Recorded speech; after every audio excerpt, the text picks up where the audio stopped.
How's it going, you guys? It's Scott with Everyday Shed. Now I want to show you how to do a quick little modification to your shed that just makes it more functional. So whether you're just opening your doors to get your lawn equipment in or out, or maybe you're working on a project where you want those doors open kind of all day, but you don't want them flapping in the wind. You want them to stay out, and you don't want this happening, which can be dangerous or can lead to your doors getting damaged, whether it's the hinges or overall just the structure of the door. It's a really quick mod, and just a couple bucks you'll be set up. So let's jump into it. Now first up, let's go ahead and just open up our door, and right in the middle we're looking to get a little bit of structure both on the storage shed side and also the door side. So I'll mark right in the middle there so I can drill a 5/64 pilot hole in the storage shed side.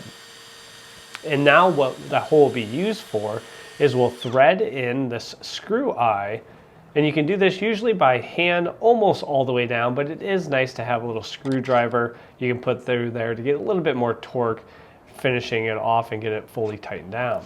Now we'll take this spring hook and a quick chain link, and we'll open that up and then put that around the eye. And then we'll just always leave this hanging on the storage shed side. But now with the door open again, we'll reference how far that hook actually goes against the door, and then we'll back off a little bit to give a little more slack, and I'll show you on the next side what you can do if you're a little bit off and you need a little bit more slack on that hook. You don't have to redo your holes, and there's a way to just quickly fix that with another part. So now we'll go ahead and hand tighten in our second eye here on the door side. And again, using that screwdriver to tighten it down. And then we'll go ahead and test things out. And now we're perfect to hold our door open. Then you'll just replicate that on the other side here. Again, we'll tighten down that eye.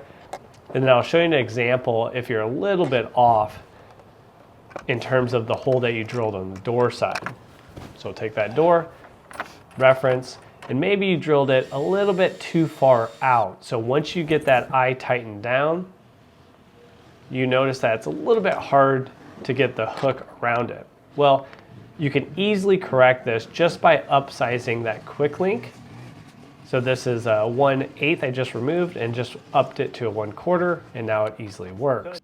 So it's easy as that, and now we have both of our doors stored out of the way so they're not flapping around in the wind. Let me know if you guys use any other types of latches or what you're using on your storage shed. Now this shed is an 8x12, and we have a full 8x12 shed build, start to finish, in every aspect that you need to know to get that successfully built at your own home. Check out this video right here, and we'll walk you through that process, complete with digital plans you can get, one-click build list, and also printouts to help you with all those different steps along the way. So thanks for joining us on this video, and we'll catch you on that next one. Take care.